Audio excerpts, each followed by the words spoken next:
Bismillahirrahmanirrahim. Alhamdulillahi Rabbil Alamin. Wassalatu wassalamu ala ashrafil anbiya'i wal mursalin Sayyidina Muhammadin wa ala alihi wa sahbihi ajma'in. Alhamdulillah, para jemaah dirahmati Allah Subhanahu wa taala, insya-Allah pada hari ini dalam pengajian kita dalam kitab Fathul Qarib, InsyaAllah ta'ala kita akan masuk ini kepada bab ini yang baru, yang mana sebelum ini kita telah habis bab al-bay', iaitu yang ini berkenaan dengan jual beli. Dan insyaAllah yang ini kita akan masuk ini kepada kitab ini faraid, ataupun bab faraid ini dan wasiat.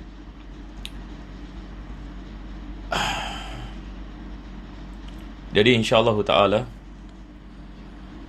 seperti biasa insyaAllah ini saya akan melamparkan kitab ini tersebut, dan selepas itu insyaAllah ini kita akan lihat ini kepada bahasnya yang disebutkan ini oleh penulis. Jadi tanpa buang masa, insyaAllah kita masuk ini kepada kitab. Kita lihat ini di sini. Penulis ini mengatakan, Kitabu Ahkamil Fara'idhi wal Wasaya. Kitabu Ahkami Al-Fara'idhi wal Wasaya. Maka di sini penulis dia menggabungkan dua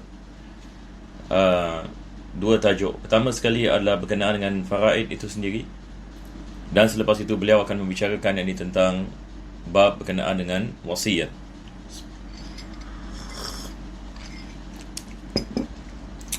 Dan perkataan ini al-wasaya asalnya daripada wasiyah. Jadi seperti mana beliau akan terangkan. Maka beliau mengatakan wal faraidu jam'u faridatin. Ini dalam segi bahasa ini faraid ini jama'. Perkataan faraid dia adalah jama'. Maka mufradnya, dia punya singular adalah faridah. Jadi faraid asalnya daripada faridah. Apakah yang dimaksud dengan faridah? Yani beliau mengatakan bima'na mafruḍah. Yani maksudnya adalah sesuatu yang ditakdirkan. Sesuatu yang ditakdirkan. Apakah yang dimaksudkan sesuatu yang ditakdirkan? Bagi mereka yang memahami bahasa Arab ya, kita dalam bahasa Arab ini kita ada apa yang dikenali sebagai wazan fa'il. Wazan fa'il. Ini adalah misalnya wazan fa'il tapi makna maf'ul. Wazan yang fa'il, waznul fa'il bima'na al-maf'ul. Seperti apa? Seperti perkataan Habib. Habib ini perkataannya fa'il, tetapi maksudnya adalah maf'ul. Bila kita mengatakan Habib, yakni maksudnya mahbub. Bila kita mengatakan hadza habibi, maksudnya ini adalah orang yang disayangi. Maksudnya maf'ul, yakni yang disayangi. Bukan yakni maksudnya yang menyayangi. Walaupun yakni wazannya dia boleh jadi wazan fa'il ini, dia boleh membawa makna fa'il dan juga dia boleh membawa makna maf'ul. Itu sebab kadang-kadang kalau kita tak faham ini perkara ini, mungkin kita tersilap. Kita menyangkakan dia adalah fa'il tetapi sebenarnya dia maf'ul. Jadi misalnya adalah faridah. Kita ada tamah buta di sini, yang menunjukkan dia adalah satu bima'na mafruḍah, yakni maksudnya adalah maf'ul, yakni yang diwajibkan ataupun yang ditakdirkan. Jadi harap ini kita faham insya-Allah ini. Sebab bila kita mengatakan ilmu faraid, apa maksud ini faraid? Dalam segi bahasa pun kita kena faham. Yakni maksudnya adalah jamak bagi faridah, dan faridah adalah sesuatu perkara yang ditakdirkan. Kenapa kita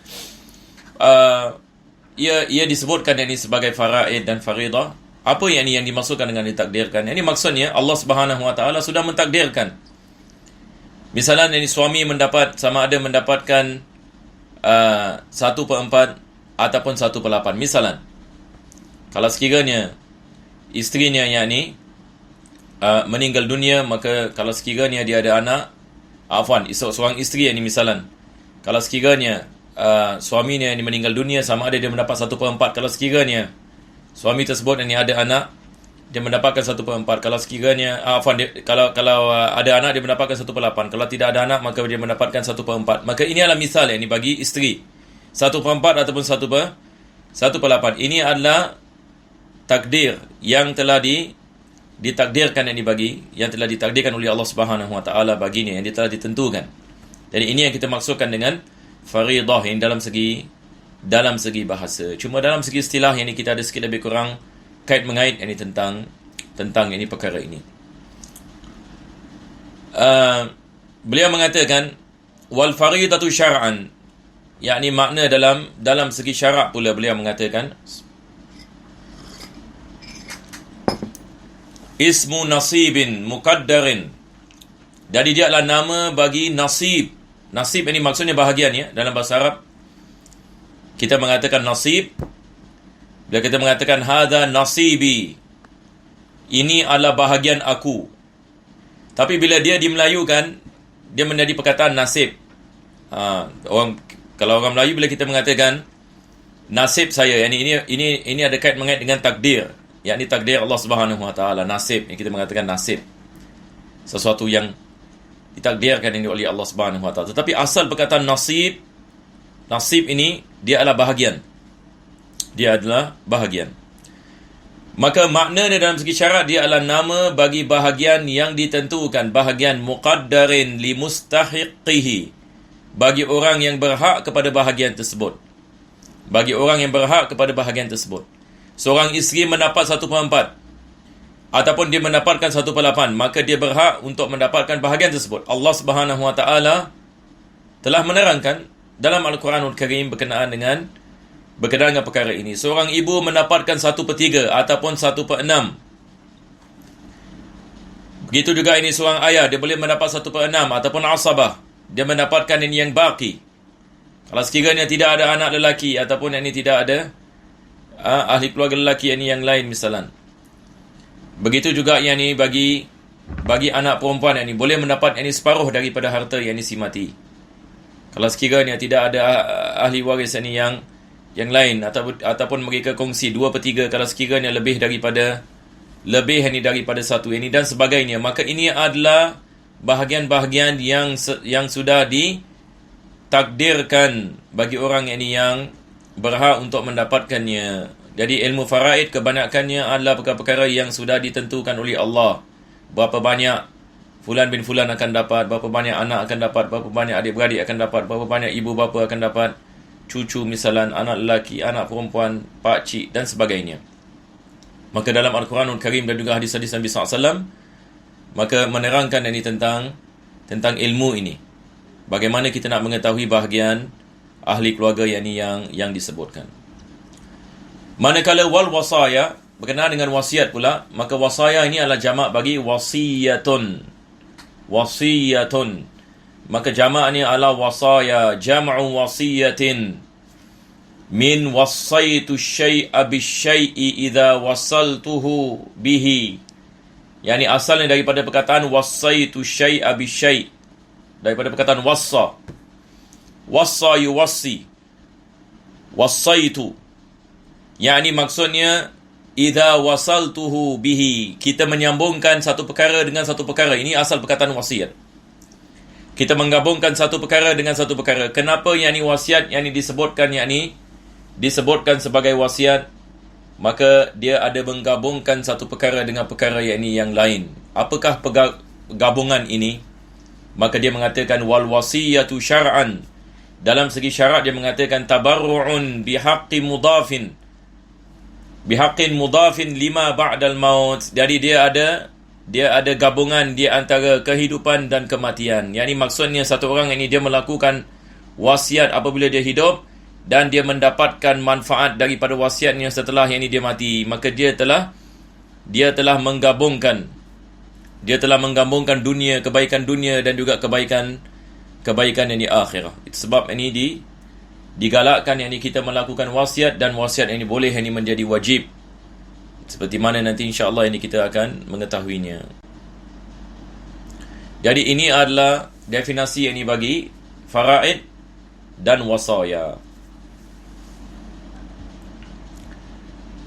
Selepas itu penulis ini mengatakan wal warithuna minar rijali al mujma'i ala irsihim 'asharatun bil ikhtisar. yakni beliau mengatakan yang mewarisi daripada kaum lelaki al mujma' ala irsihim, yang tidak ada khilaf sama sekali, yakni maksudnya semua ulama-ulama setuju 10 orang ini lelaki yang mewarisi, yakni mereka dalam list ahli waris. Mereka ini dalam list ini ahli waris. Jadi berapa yang ini mengatakan? Dia mengatakan asyaratun bil ikhtisar. Secara ringkas yang dia mengatakan ada 10.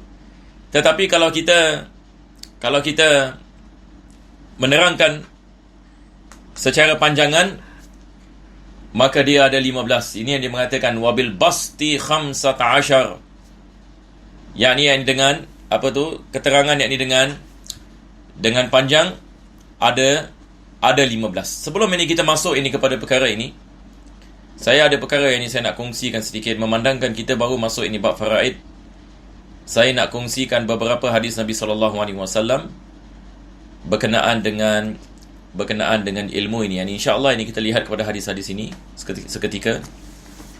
Dan biasanya sebagai pendahuluan ini dalam ilmu faraid, maka kita lihat apa yang dinasihatkan oleh Nabi SAW berkenaan ini dengan kepentingan ini ilmu ini. Dan bagi saya, masya-Allah, yang ilmu faraid ini dia ada beza sikit dengan ilmu-ilmu yang lain, sebab penekanan yang diberikan oleh Nabi SAW agak berbeza sedikit. Dia ada kait mengait dengan akhir zaman.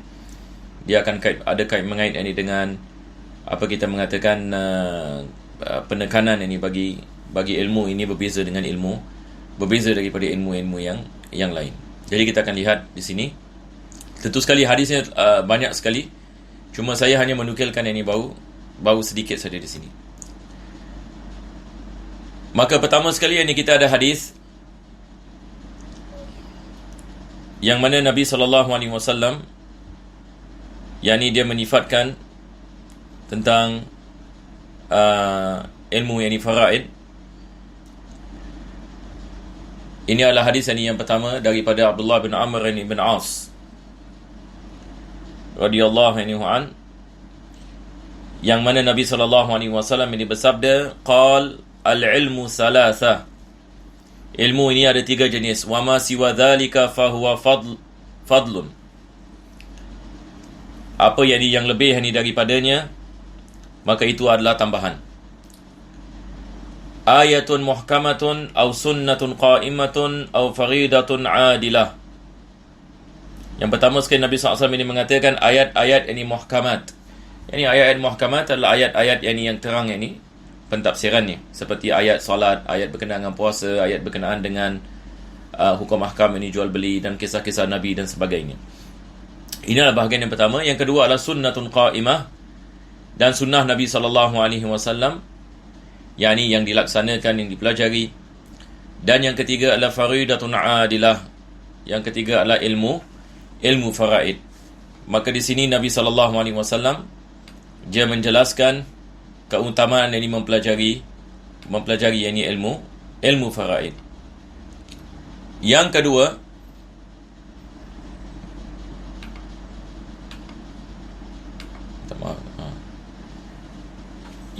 yakni hadis Nabi SAW yang mana Ibn Mas'ud yang meriwayatkan, qala Rasulullah SAW, ta'allamul Qur'an wa 'allimuhun nas.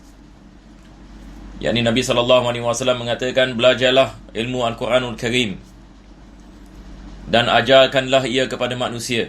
Wa ta'allamul faraid, dan belajarlah ilmu faraid. Wa 'allimuhun nas, dan ajarlah ia kepada manusia. Fa inni imru'un maqbudun, sesungguhnya aku adalah manusia ini yang akan meninggal dunia.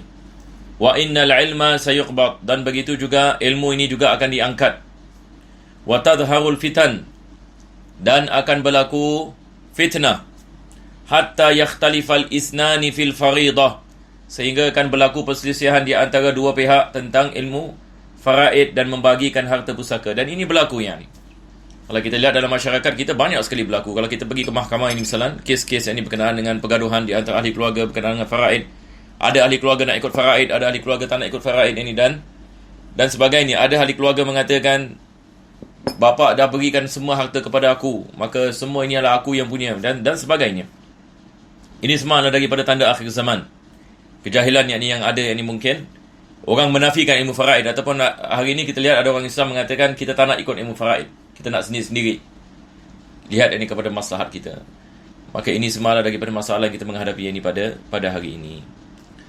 La yajidani man yaqdi biha, dan mereka tidak mendapati orang yang memahami ilmu ini sehingga dapat selesaikan masalah yang ini mereka. Maka ini adalah daripada fitnah yang ini akhir zaman. Selepas itu ini kita juga ada hadis yang berkenaan dengan ilmu yang pertama diangkat daripada umat Nabi SAW.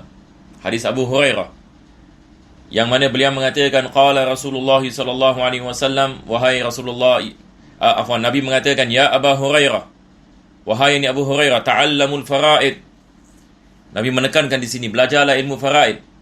Wa'allimuha, dan ajarkanlah ia.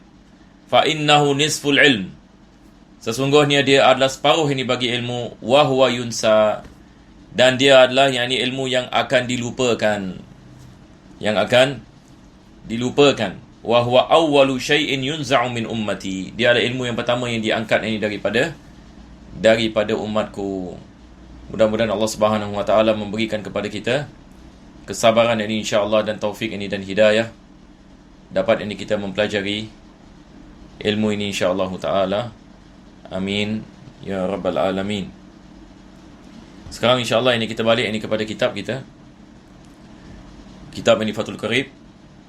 Maka kita lihat ini penulis memulakan bab ini dengan membicarakan tentang ahli waris daripada golongan lelaki yang mewarisi. Maka beliau meletakkan kesemuanya ada 10 orang. Dan ini merupakan sesuatu perkara yang disetujui oleh semua ulama. 10 orang lelaki. Jadi kita lihat di sini dia mengatakan 10 orang ini secara ringkas, 15 ini secara terperinci. Taib. Siapakah yang ini mereka? Maka beliau mengatakan, wa'adda al-musannif al-ashara biqawlihi al-ibnu wal-ibnu al-ibn wa in safal wal-abu wal-jaddu wa in ala wal-akhu wa ibnu al-akhi wa in tarakha wal-ammu wa ibnu al-ammi wa in taba'ad wal-zawju wal-mawla al-mu'tiq. Ini 10 orang.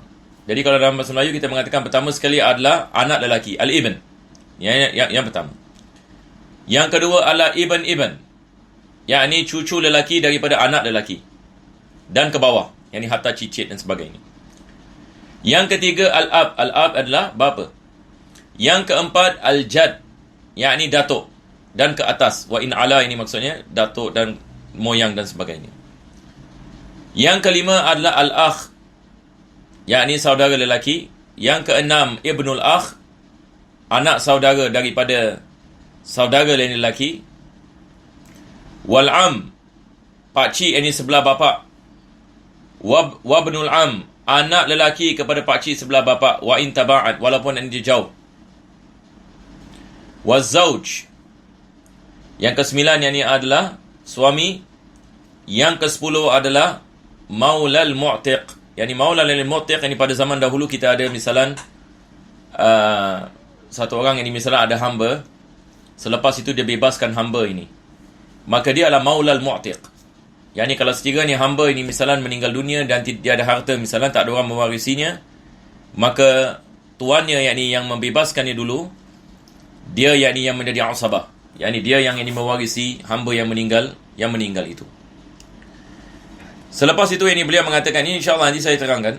Sebab tu beliau mengatakan walau ijtama'a kullu rijal wa waritha minhum salasa. Yani ada 3 orang yang pasti akan mewarisi. Pertama sekali adalah al-ab, kedua adalah ibn, ketiga adalah suami. Yani kalau sekiranya seorang yang meninggal dunia dan dia meninggalkan bapa ini misalnya, bapa ni pasti dan pasti akan mewarisi. Kalau dia tidak mewarisi melalui asabah, maka dia akan mewarisi melalui ashabil furud, yang mana nanti saya akan terangkan insya-Allah. Begitu juga dengan anak lelaki. Anak lelaki kalau ada, pasti dan pasti dia akan mewarisi. Maka dia adalah asabah. Dia mengambil dia mengambil sama ada dia mengambil yang baki, ataupun kalau ada adik-beradik perempuan yang lain, maka dia akan diberikan dari 2 bahagian, dan adik-beradiknya perempuan yang lain mendapatkan 1 bahagian dan sebagainya.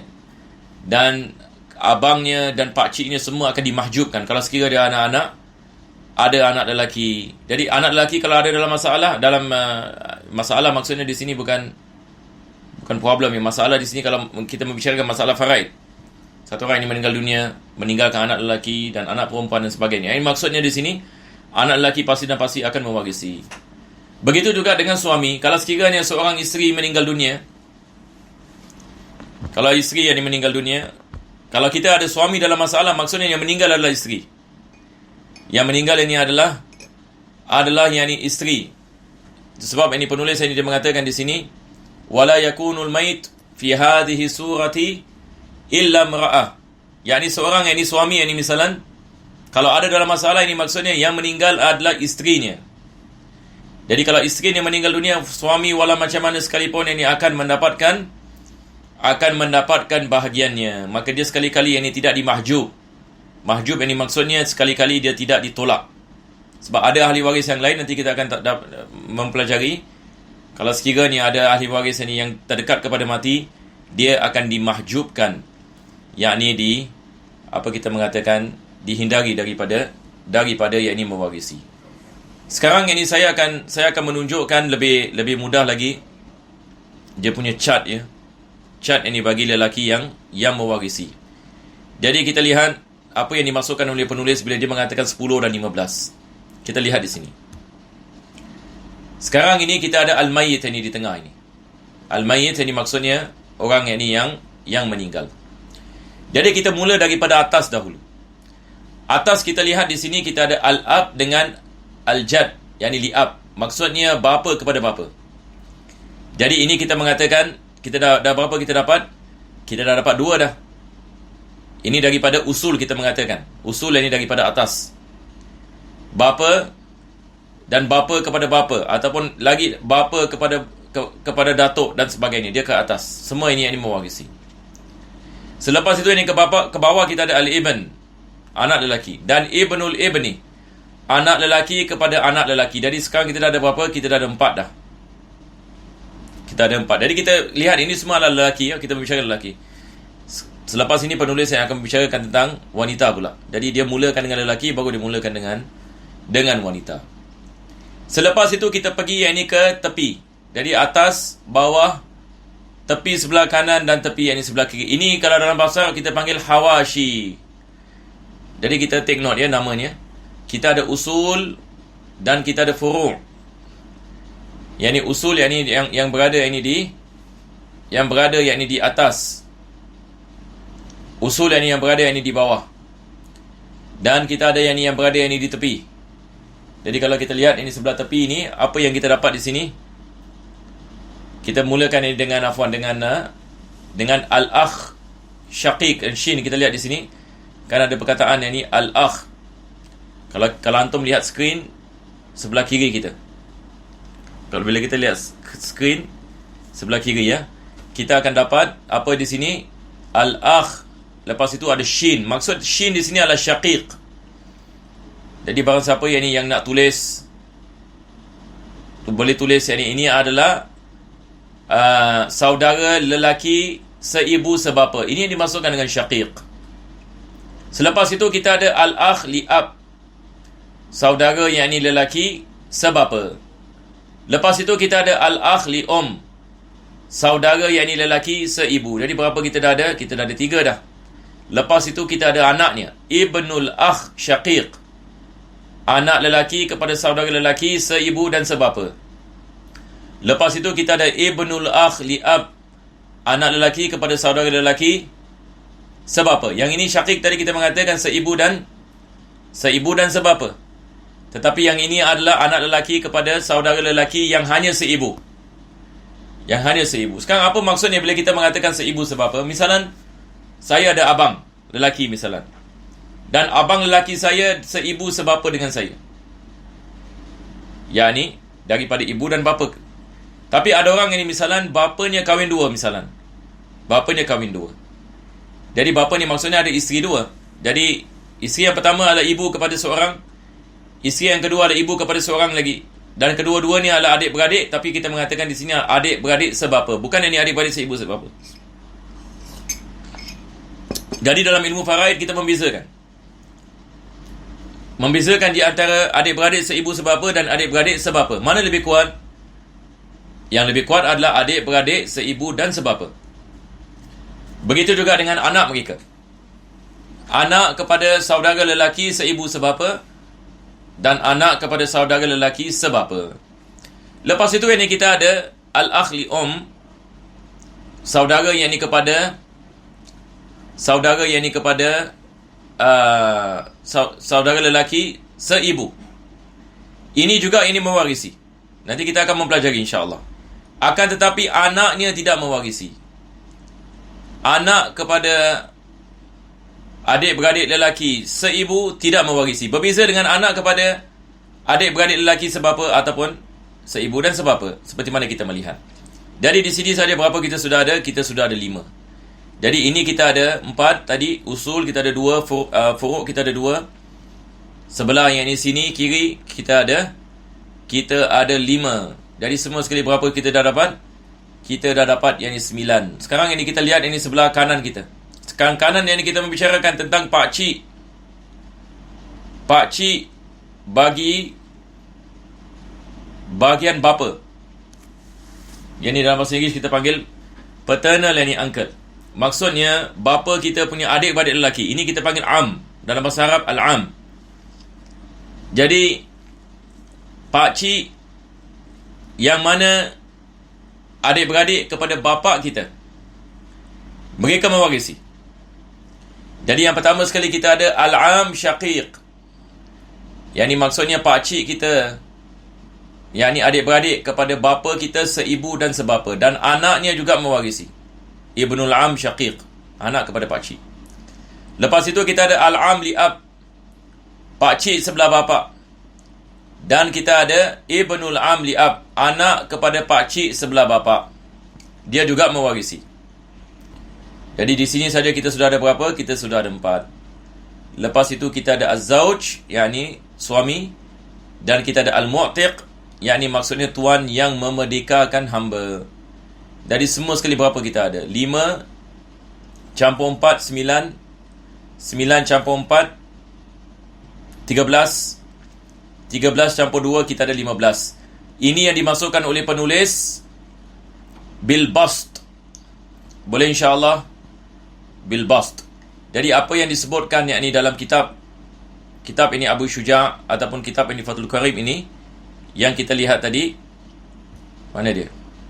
Yang kita lihat ini tadi, penulis ini dia mengatakan kalau sekiranya kita kira yang ini secara ikhtisar. Yang ini ikhtisar, ini maksudnya secara ringkas ini berapa kita ada? Yang ini dia mengatakan pertama sekali al-ibn, ibnul ibn, al-ab, al-jad. Ini adalah furu', ini adalah usul. Selepas itu dia mengatakan wal akh, wa ibnul akh. Dia tidak sebut yang ini tentang akh sama ada syaqiq ataupun li'ab ataupun li'um. Dia hanya sebut al-akh sahaja. Ini secara ringkas. Dan anak kepada akh tadi. Lepas itu al-am dan anak kepada am. Di sini tak sebut sama ada am syaqiq ataupun am li'ab. Terus ini lantas ini dia masuk ini kepada zawj dengan mu'tiq. Maka dia juga ini tidak menyebut tentang al-akh ini li'um. Tetapi bila kita secara yakni menerangkan, maka ini semua yang ini kita perlu untuk kita membicarakan, sebab yang ini mereka juga yang ini mewarisi. Jadi itu adalah bahagian yang ini lelaki. Sekarang ini kita akan lihat ini kepada bahagian yang ini wanita.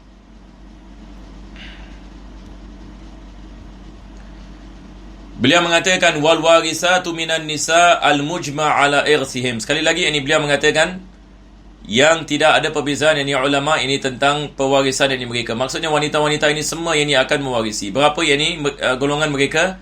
Sab'un bil ikhtisar. Yakni kesemuanya yang ini kita ada 7. Siapakah yang ini mereka? Ini yang beliau mengatakan di sini. Pertama sekali al-bint. Al-bint ini maksudnya adalah anak perempuan. Wa bintul ibn, anak perempuan kepada anak lelaki. Yakni cucu perempuan daripada anak lelaki. Wa in safalat, yakni walaupun yakni anaknya dan anaknya. Selepas itu yakni kita ada wal yakni ibu. Al-jaddah wa in alat, dan juga nenek. Sama ada nenek ini sebelah bapa ataupun nenek ini sebelah ibu dan ke atasnya. Wal ukhut adalah saudara perempuan.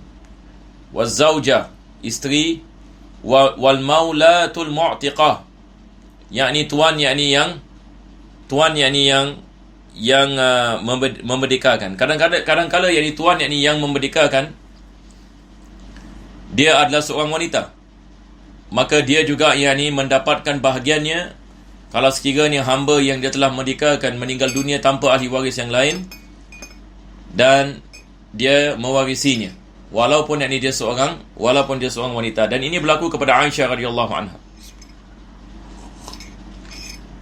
isteri Nabi SAW. yakni beliau membebaskan hambanya, selepas itu hamba dia meninggal dunia, maka beliau mewarisinya. Selepas itu penulis ini mengatakan waman la yasqutu bihalin khamsatun. 5 yakni wanita yang tidak akan dimahjub ini sama sekali. Yani maksudnya kalau 5 wanita ini ada, maka pasti ini dia akan yakni mewarisi. Jadi sekarang ini penulis dia menerangkan kepada kita siapa yang akan mewarisi daripada lelaki, daripada wanita, dan manakah lelaki yang mana apa saja yang berlaku dia pasti akan mewarisi kalau sekiranya dia ada dalam masalah. Begitu juga dengan wanita. Jadi tadi lelaki dia mengatakan ada berapa? Ada 3. Berkenaan dengan wanita dia mengatakan ada 5 orang yang pasti yang akan mewarisi. Maka pertama sekali beliau mengatakan az-zaujan, yakni adalah isteri. Sama seperti tadi kita mengatakan suami juga kalau ada dalam masalah, dia juga akan mewarisi. Ini 5 orang ini pasti akan mewarisi.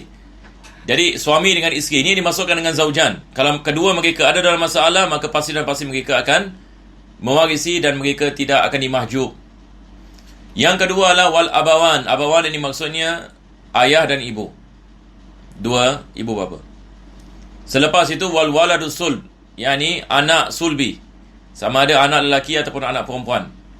Kalau sekiranya mereka ada dalam masalah faraid maka mereka akan mewarisinya. Jadi macam mana kita dapat 5? Sebab zaujan ada 2, suami isteri. Abawan juga ada 2 orang, dia ada 4 orang. Lepas itu walad sulb, yakni anak ini daripada si mati. Jadi kesemua sekali kita ada 5 orang. Selepas itu dia mengatakan waman la yarisu bihal sab'ah. Sekarang pula ini golongan yang tidak mewarisi. Yang tidak mewarisi sama sekali. Nanti sebelum itu saya sekali lagi termasuk kepada Abu Syuja ya. Sebab ini kita ada syarah daripada Imam Ibn Qasim. Kita balik kepada syarah dia dulu.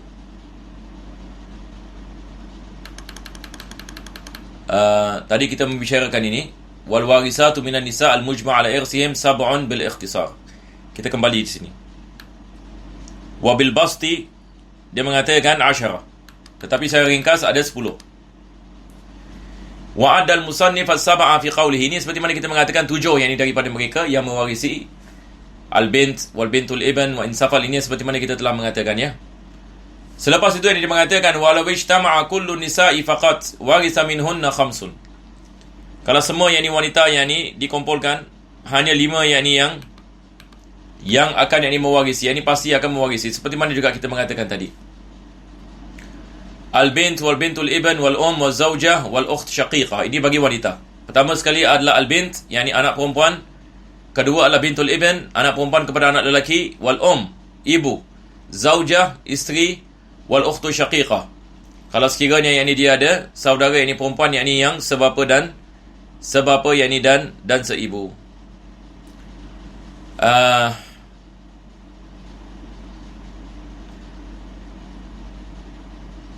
Selepas itu ini dia mengatakan wala yakunul maitu fi hadhihi surati illa rajula. Jadi kalau kita lihat dalam keadaan ini, si mati yang ni mesti yang ni menjadi yang ni seorang lelaki. Mesti yang ni seorang lelaki, baru kita boleh dapat masalah ini. Maksudnya seorang lelaki yang ni meninggal dunia, misalan berkenaan dengan kalau kita ada isteri misalan dalam masalah. Kalau sekiranya ada isteri dalam masalah, maksudnya yang meninggal yang ni adalah yang ni suami. Kalau sekiranya yang ni misalan dalam masalah yang ni kita ada apa kita mengatakan suami yang meninggal dunia, yang ni adalah isteri. Jadi kadang-kala bila kita lihat misalan dalam masalah yang ni ada suami, maksudnya yang meninggal adalah isteri. Kalau dalam masalah ada isteri, yang ni maksudnya yang meninggal yang ni adalah yang ni isteri. Selepas itu ini beliau mengatakan waman la yasqut minal warasa bihal khamsa azaujan, yakni suami yang ni dan isteri, az-zawj wa zawja wal abawan al-ab wal Ini seperti mana tadi kita dah baca, cuma saya baca dia punya matan ya. Ini adalah syarah ini daripada Syekh ini Ibn Qasim. Dia ada perkara ini yang sama, cuma ada sedikit ini tambahan. Wal ab wal yakni ibu dan bapa, seperti mana kita mengatakan warad sulb zakaran kana untha. Jadi Syekh ini mensyarahkan ini, kita lihat ini di sini. Dia apabila ini dia mengatakan misalan walad sulb, dia syarahkan di sini. Dia mengatakan sama ada anak itu anak lelaki ataupun anak perempuan. Ini misalan satu orang ini meninggal dunia, dia meninggalkan anak perempuan. Dia meninggal dunia, dia meninggalkan anak lelaki. Anak lelaki dan anak perempuan ini pasti ini akan yang ini mewarisi. Selepas itu dia mengatakan waman la yarisu bihal. Ini yang kita telah sampai kepadanya tadi. Siapakah yang ini golongan yang tidak mewarisi sama sekali? Jadi kita lihat di sini dia mengatakan kesemuanya yang ada 7 orang. Pertama sekali wal al-abdu wal amah. Al-abd yang ini maksudnya di sini adalah hamba lelaki dan hamba yang ini perempuan. Walau abbara bi raqiq lakana aula. Penulis ini mengatakan kalau sekiranya disifatkan ini sebagai raqiq, maka itu adalah lebih baik. Sebab ini perkataan raqiq ini dia khusus ini bagi yang ini penghambaan. Wal mudabbar ini adalah jenis yang ini hamba, yang mana tuan yang ini mengatakan kalau sekiranya aku meninggal dunia, maka engkau bebas ini daripada kehambaan. Ummul walad, yang mana yang ini tuannya yang ini telah melakukan persubuhan dan dia bunting daripada persubuhan yang tersebut. Ini semua adalah jenis yang hamba. Sama juga berkenaan dengan mukatab ini, misalnya hamba kontrak, kita mengatakan yang mana tuan yang mengatakan kepadanya kalau sekiranya kamu mendatangkan aku sekian-sekian wang, maka aku akan yang ini membebaskan. Tetapi dia mengatakan wa amal ladzi ba'du hur idza mata an malin malakahu bi ba'dihi al-hur. Tapi ada satu jenis yang hamba, kita namakan dia sebagai hamba muba'am. Separuh, cuba bayangkan ini, separuh yang ini badannya hamba, separuh badannya merdeka. Jadi dia boleh mewarisi dengan separuh yang ini badannya ini separuh yang ini badannya ini dengan yang merdeka. Warisahu qaribuhul hur wa zawjatuhu wa mu'tiqu ba'dihi. Yani ini adalah berkenaan dengan sebahagian daripada badannya adalah merdeka. Maka kalau sekiranya yang ini dia meninggal dunia, maka dia juga ini akan diwarisi daripada bahagian yang merdeka. Wal qatilu la yarisu mimman qatalahu. Selepas itu yang ini penulis yang ini mengatakan kalau sekiranya seseorang itu yakni dia melakukan pembunuhan, maka dia tidak akan mewarisi daripada harta yakni yang orang yakni yang dia membunuh, walaupun yakni dia daripada ahli waris. Sekarang ini dia membicarakan yakni tentang mawani'ul irth. yakni ada yakni ahli waris yakni yang tidak akan yakni mewarisi daripada yang telah yakni meninggal. Jadi pertama sekali adalah orang yakni yang membunuh. Jadi apa saja yakni keadaan yakni dia, maka dia tidak mendapatkan warisan yakni daripada orang yakni yang dia bunuh. Misalnya yakni seorang anak bunuh ayah ini misalnya, maka anak tersebut yakni tidak akan mendapatkan yakni warisan yakni daripada ayahnya, walaupun yakni kita mengatakan sama ada yakni pembunuhan itu ada dhaman ataupun tidak ada dhaman, yakni walaupun yakni pembunuhan yakni yang kita mengatakan atas yakni kesilapan dan sebagainya, maka dia tidak yakni mewarisi. Begitu juga dengan murtad, satu orang yakni yang keluar daripada agama Islam, ini adalah daripada sebab ini dia tidak mewarisi. Wa misluhu, dia mengatakan az-zindiq, yang zindiq ini orang yakni yang menyembunyikan kekufuran. Dia mengatakan wa huwa may yukhfil kufra wa yudhhirul Islam, yakni dia menyembunyikan kekufuran tapi dia menzahirkan Islam, dan diketahui yakni bahawasanya yakni dia telah melakukan yakni kekufuran, maka ini juga yakni kita mengatakan tidak yakni mewarisi. Begitu juga dengan orang yakni yang bukan Islam, yakni kita mengatakan orang yakni yang bukan Islam juga yakni tidak yakni mewarisi. Jadi insya-Allah para jemaah yang dirahmati Allah, kita berhenti yakni di sini dulu. InsyaAllah yakni pada minggu yang akan datang, insyaAllah yakni kita akan meneruskan yakni yang seterusnya. Dan insyaAllah bila kita masuk ini kepada faraid, kita akan membawa ini beberapa misal. Jadi apa saja yang disebutkan tadi berkenaan dengan ahli waris daripada golongan lelaki, ahli waris daripada golongan perempuan, maka nanti insyaAllah ini kita akan memberikan misal. Bagaimana kalau sekiranya si mati seorang suami ataupun si mati seorang isteri, dan dia meninggalkan anak, meninggalkan pakcik, meninggalkan dan sebagainya, kita akan melihat berapa yang kadar mereka dan berapa yang akan mereka mendapati daripada peninggalan hartanya. Wassallallahu ala sayyidina Muhammadin wa ala alihi wa sahbihi wasallam. Alhamdulillahirabbil alamin.